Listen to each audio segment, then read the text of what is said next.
이어서 제가 소개를 해드린 책이 있는데, 그러면서 시인이신 김신영 작가께서 쓰신 아직도 시를 배우지 못하였느냐라는 책이 있는데, 첫 번째는 오부의 그 비유와 상징에 대해서 써 있더라고요. 제가 85페이지를 열었습니다. 일단 김신영 문학 박사님이 내용인데, 여기 이제 시의 언어에 대해서 이제 나오는데 이런 내용입니다.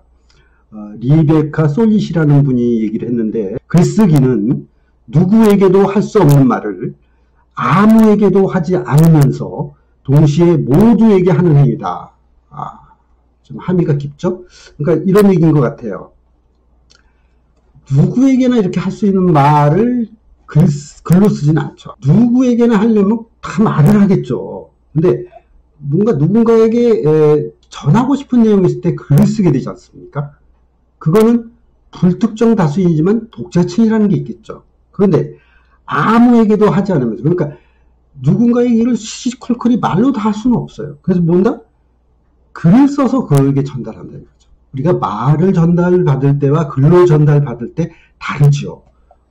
말보다는 글이 정제되어 있고, 말보다는 글이 훨씬 지성적이고, 그 다음에 포괄적이고, 정리가 되어 있죠. 질서가 있죠. 말은 이렇게 나가다 보면 그냥 막 두서없이 나가기도 하지만, 글은 두서없이 쓰게 되면 전달이 안 되기 때문에.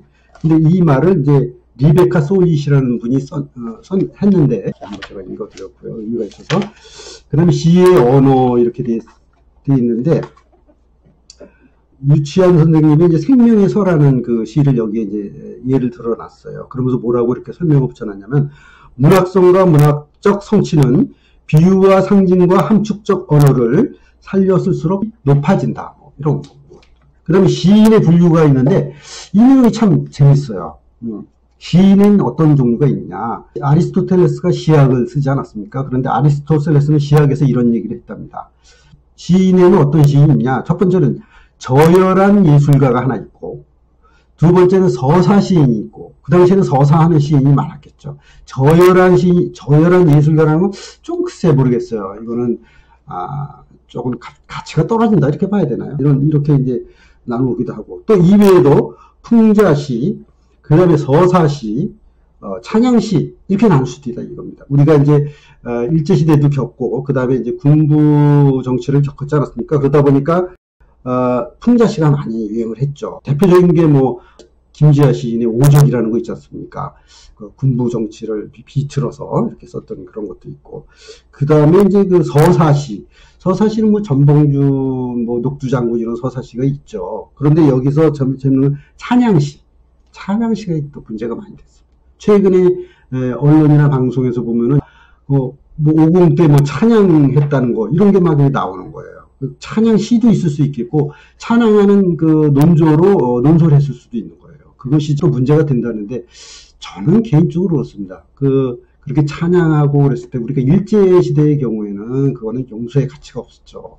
근데 군부 이쪽 왔을 때, 그분들이 이제 먹고 살려고 이제 다 직장, 어떻게 보면 언론사도 그렇고, 그 다음에 문학에도 그렇고, 문학계도 그렇고, 참 먹고 사느라고 바빴던 거예요. 저는 그 당시에 이제, 총무처 공무원으로 들어가서 KT 직원이었기 때문에 거의 씁쓸릴 일은 없었어요. 근데 그거는 제가 입에 풀칠하는데 그런 거하고 크게 연관이 안 되니까 좀 이렇게, 동떨어져서 살았지만, 그렇지 않으면 얼마나 힘들었을까 이런 생각이 들기 때문에 하는 말씀입니다.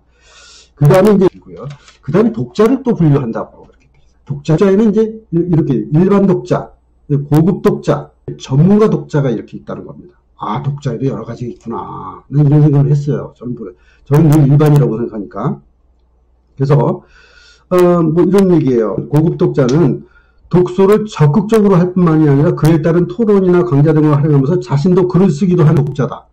제가 약간 고급 독자 기질이 있나 봐요.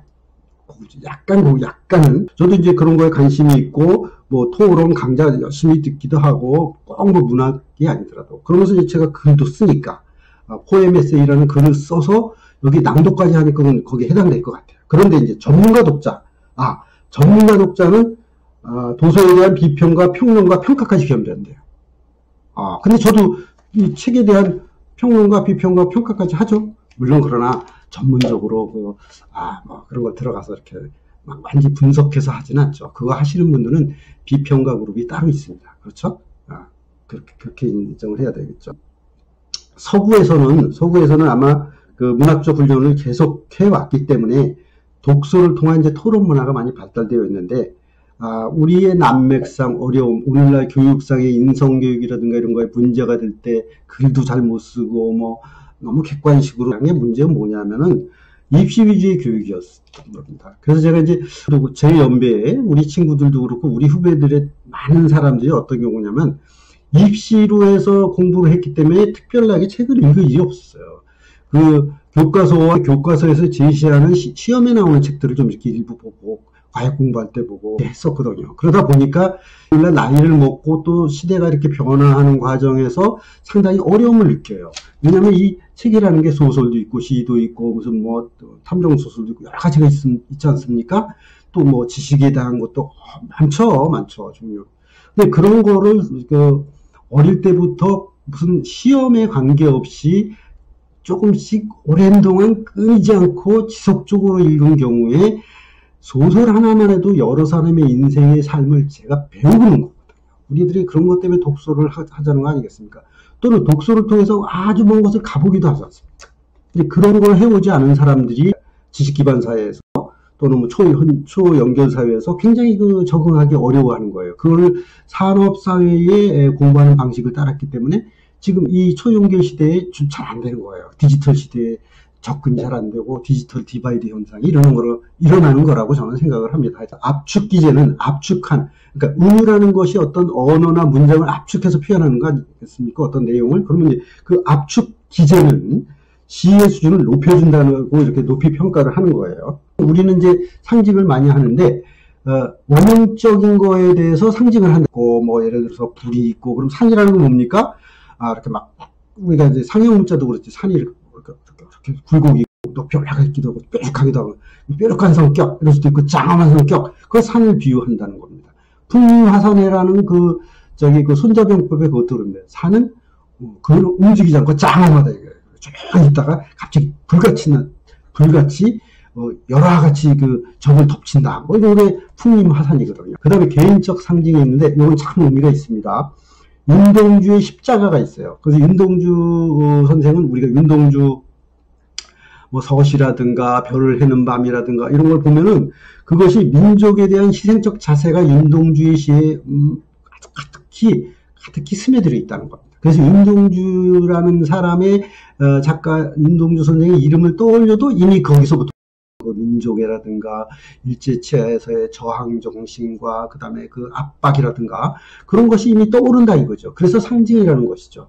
또 김광섭의 성북동 비둘기, 이거는 성북동 비둘기라는 것이 점점 산업화되는 과정에서 성북동에 있는 비둘기가 뭐 어떻게 됐다? 소외된 삶으로서의 그 상징을 나타낸다. 이런 의미로 되고요. 그 다음에 해가 지지 않는 쟁기질. 해가 지지 않도록 쟁기질 하는 게 뭐 노동을 얘기합니다. 노동.